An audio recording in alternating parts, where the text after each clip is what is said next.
행복하기 좋은 날, 내일이 아닌 바로 오늘.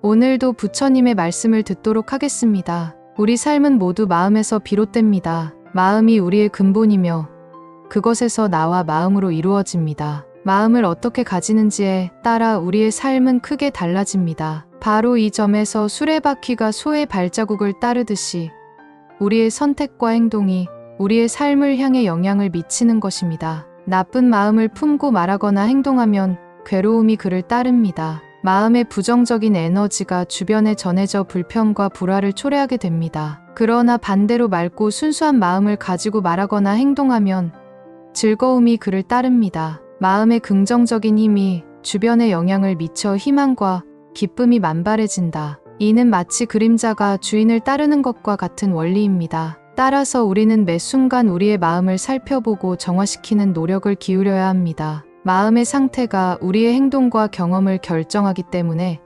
긍정적이고 건강한 마음을 유지하는 것이 중요합니다. 마음의 수레바퀴를 올바른 방향으로 향하게 하여 풍요로운 삶을 만들어 나갑시다. 이 세상에는 땅보다 무거운 것, 하늘보다 높은 것, 바람보다 빠른 것, 온 세상에 풀보다 많은 것이 있습니다. 그러나 이는 비유적인 표현으로 인간의 마음과 행동에 대한 교훈적인 메시지를 담고 있습니다. 우리는 계율을 잘 지키는 공덕을 가지고 있어야 합니다. 이는 마치 땅보다 무거운 존재로 품위와 예의를 중시하며 인간관계에서 바른 길을 걷는 것입니다. 공덕이란 마치 땅의 토양처럼 흙지 않고 무게감 있게 자리를 잡아야 합니다. 남을 업신여기는 교만한 마음은 하늘보다 높다고 말합니다. 겸손하고 존중하는 마음가짐은 우리를 더 높은 곳으로 이끌어줄 것입니다. 높이 떠오르는 것은 자기만의 성공이 아니라 주변의 모든 이들과 함께하는 것이기 때문입니다. 과거에 대한 후회는 바람보다 빠르다고 합니다.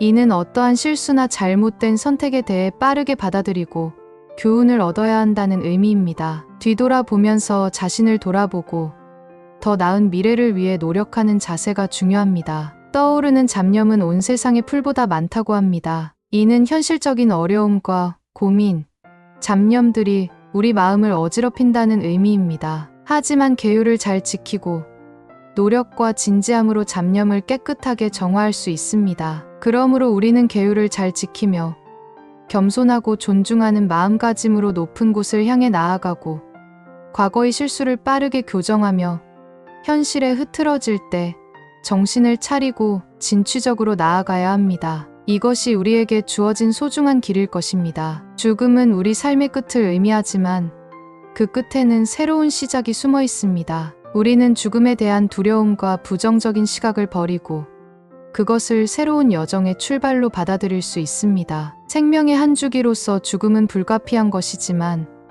우리가 어떻게 살아가는가에 따라 그 의미가 크게 달라집니다. 이는 마치 씨앗이 땅에 심어져 자라고 꽃이 피어나는 것과 같은 자연스러운 과정입니다. 우리의 생명도 마찬가지로 자연의 흐름에 따라 변화하고 성장합니다. 죽음을 향한 두려움은 종종 우리의 삶을 제약하고 소중한 순간들을 감추게 만듭니다. 그러나 죽음을 수용하고 받아들인다면 우리는 더욱 풍요로운 삶을 살 수 있습니다. 이는 마치 봄이 겨울을 지나 더 따뜻하게 찾아오듯 우리 삶도 변화와 성장을 통해 더욱 풍성해집니다. 우리는 어떠한 형태로든 다가올 죽음에 대한 인식을 가지고 살아가야 합니다. 이는 삶을 더 깊게 이해하고 소중한 순간을 더욱 감사하게 만들 것입니다. 마음을 다듬고 죽음을 수용함으로써 우리는 미래에 대한 두려움을 떨쳐내고 현재에 집중할 수 있습니다. 죽음은 새로운 시작이자 순환의 일환입니다. 그것은 우리가 떠난 뒤에도 우리의 행적과 기억을 남기고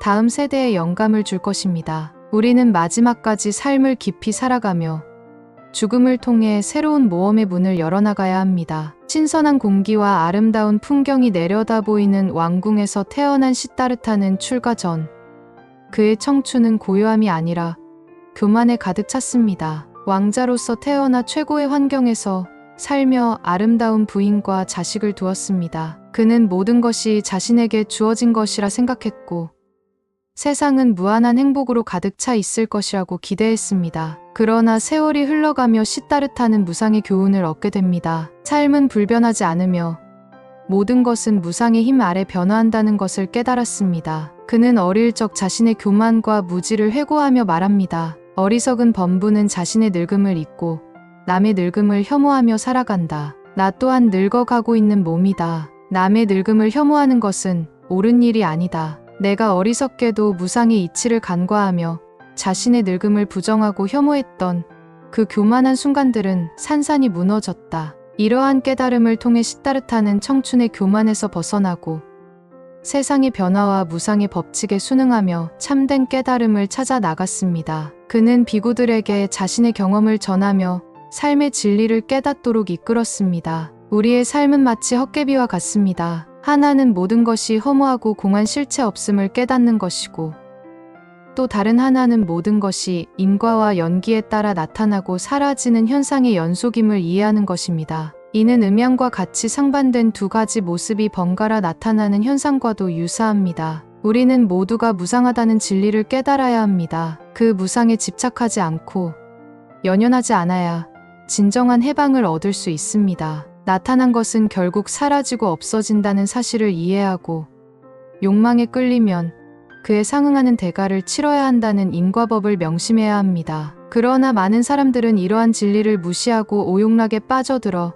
자신의 감정과 기분에 매몰되어 살아갑니다. 정에 얽매여 살다 보면 행복과 고통의 상반된 경험을 반복하게 됩니다. 영가 스님은 이를 어리석고 우매한 행동이라며 안타까움을 표현합니다. 우리는 정에 끌려 살아가는 것이 아니라 인과의 법칙을 이해하고 삶을 깊이 살아가야 합니다. 모든 것이 변화하고 무상함을 이해하는 마음으로 삶을 살면 진정한 행복과 만족을 얻을 수 있을 것입니다. 정신을 차리고 우리의 무지를 깨닫고 진리의 길을 걸어가는 것이 지혜로운 선택입니다. 우리는 종종 정에 휩쓸려 감정의 기분에 따라 살아갑니다. 기쁨과 즐거움 또는 슬픔과 괴로움이 두 가지 고락의 업으로 우리의 일상에 나타납니다. 이를 정이라 하며 이것이 바로 우리 삶을 모양 지어가는 주요한 동력 중 하나입니다. 정이 많은 사람은 기쁨도 많지만 괴로움도 많습니다. 이는 인과의 법칙에 따라 즐거움이 생기면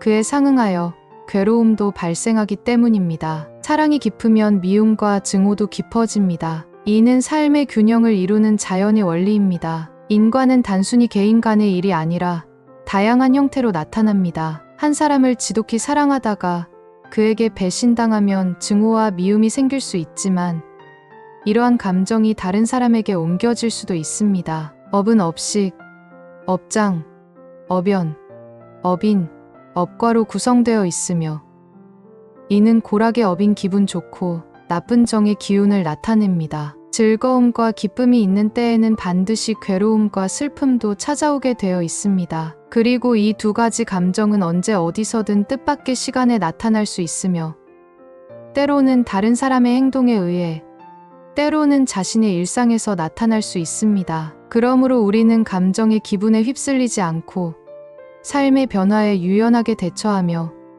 즐거움과 고통의 엇갈림을 인식하는 데에 주의를 기울여야 합니다. 좋은 일과 좋은 사람을 만나면 기분이 좋고 반대로 나쁜 일과 나쁜 사람을 만나면 기분이 나쁘게 되는 것은 우리 자신의 고락업에 기인합니다. 이것은 외부의 환경이 아니라 스스로의 행동과 생각으로 이뤄진 결과입니다. 좋은 인연이든 나쁜 인연이든 이는 우리 자신이 뿌린 씨앗이 꽃을 피우는 것과 같습니다. 우리는 우연히 좋은 일과 좋은 사람을 만나는 것이 아니며 우연히 나쁜 일과 나쁜 사람을 만나는 것도 아닙니다. 이 모든 것은 스스로의 고락업에 따라 필연적으로 나타나는 결과입니다. 그래서 밖으로 나타난 일과 만나는 사람을 시시비비하는 것은 마치 그림자를 보고 좋다 싫다 시비하는 것과 같습니다. 우리는 모든 것이 자신이 가진 정이라는 업식에 끄달려 인과를 계속한다는 것을 이해해야 합니다. 만약 밖으로 나타나는 인연이 좋아지길 원한다면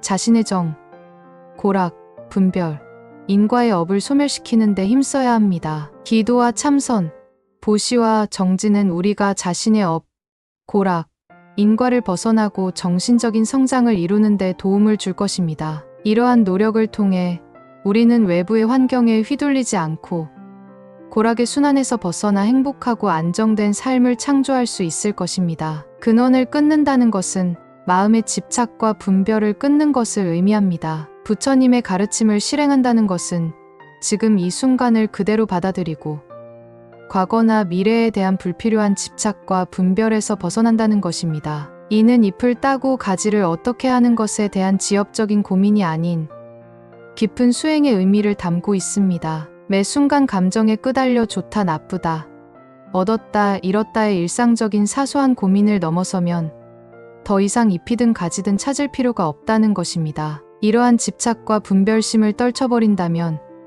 일희일비하는 일들에 불필요한 에너지를 낭비할 일이 없어집니다. 지엽적인 일들에 고민하는 것은 인과의 법칙에 따라 과보가 나타나기 마련입니다. 웃을 수 있는 일이 많아질수록 더욱 풍성한 기쁨이 찾아오고 얻으면 얻을수록 잃게 되는 과보도 따를 것입니다. 욕심을 내면 낼수록 고통과 괴로움의 과보가 기다리고 있기 때문입니다. 따라서 근원을 끊고 지엽적인 일에 매달리는 것이 아니라 현재의 순간을 받아들이며 과거와 미래에 대한 부차적인 고민에서 벗어나면 불필요한 고통과 괴로움에서 해방되고 진정한 행복을 찾아갈 수 있을 것입니다. 나무의 잎을 따면 그 잎이 다시 돋아나고 가지를 치면 새로운 가지가 나오지만 나무의 근원인 뿌리를 끊으면 걸리적거리는 나무가 통째로 사라진다. 이와 마찬가지로 우리 마음의 걸림돌은 바로 집착과 분별심이다. 마음에 들거나 좋아하는 것에 과도하게 집착하면 그 반대의 상황이 과보로 나타나게 된다. 좋다 나쁘다 하는 분별심에 근거한 것이다. 이러한 좋고 나쁜을 구분하지 말고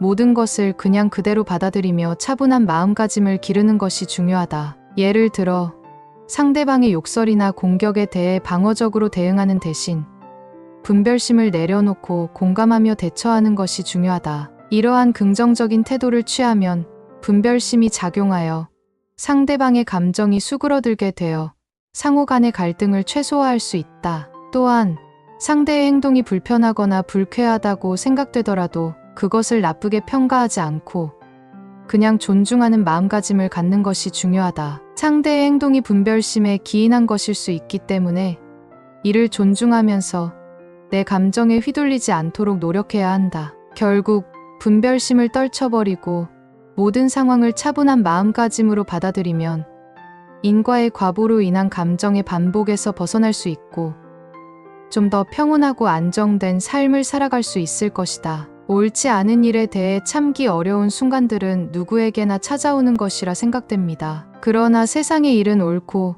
그름이 중요한 문제가 아니라 우리 마음이 편안한지 불편한지가 더 큰 관건입니다. 자주 있게 되는 상황 중 하나는 내가 옳다고 믿기 때문에 옳지 못한 일에 대해 참기 어려움을 느끼고 화가 나는 것입니다. 그러나 옳고 그른 것은 상대적이며 이 둘은 서로 결합되어 있는 관계입니다. 옳은 것이 있기에 그림자처럼 그림자도 있고 그른 것이 있기에 빛이 존재하는 것과 같습니다. 따라서 옳고 그른을 끊임없이 분별하고 판단하는 것은 현명한 선택이 아닙니다. 분별심에 사로잡혀 좋고 나쁜, 편하고 불편한 등의 이분법적인 사고로 인해 옳고 그른 시비가 끊임없이 반복되어 올 수밖에 없습니다. 이러한 사고 패턴은 우리에게 피로와 스트레스를 안겨주고 결국은 행복에서 멀어지게 만듭니다. 그래서 모든 일을 부처님 손바닥 안에 있는 것으로 간주하고 옳은 것에 집착하거나 그른 것에 빠져들지 말고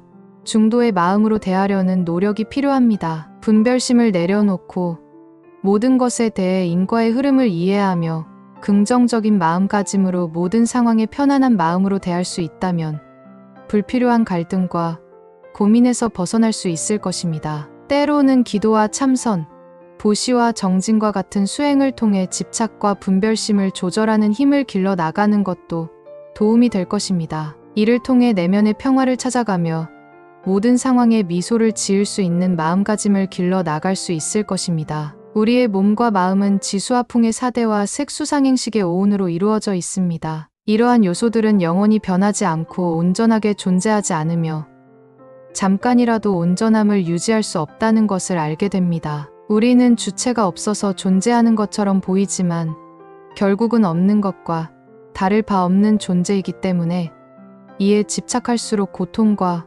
괴로움의 과보가 따르게 됩니다. 이러한 이해를 통해 사대와 오운이 각자의 생명 주기를 가지고 변화하고 사라지는 것을 받아들이는 마음이 중요합니다. 사대와 오운은 각자의 생각에 따라 다르게 빨리 또는 느리게 변화할 수 있지만 어떤 경우에도 변화와 소멸은 피할 수 없는 현상입니다. 조금 빠르거나 조금 늦는 것에 집착하거나 의미를 부여하는 것은 필요하지 않습니다. 모든 것은 변하고 소멸하는 것이니 이에 집착하거나 분별하지 않는 마음을 가지면 고통과 괴로움에서 벗어나게 되며 정멸한 성품으로 걸림없는 마음을 갖게 됩니다. 행주자와 어묵동정의 차별이 없이 모든 상황을 편안하게 받아들일 수 있는 지혜가 발전할 것입니다. 우리의 삶은 꿈을 꾸는 것과 같아서 깨어나면 아무것도 아닌 것이라고 깨치게 됩니다. 그러나 아직 깨어나지 못하고 꿈을 꾸고 있는 동안에는 희로애락과 고락 분별을 경험하게 됩니다. 모두가 각자의 고락의 업을 품고 있기에 즐거운 시간과 괴로운 시간이 찾아옵니다. 이를 인과의 과보라고 이해하여 더 나은 마음가짐을 갖는 것이 필요합니다.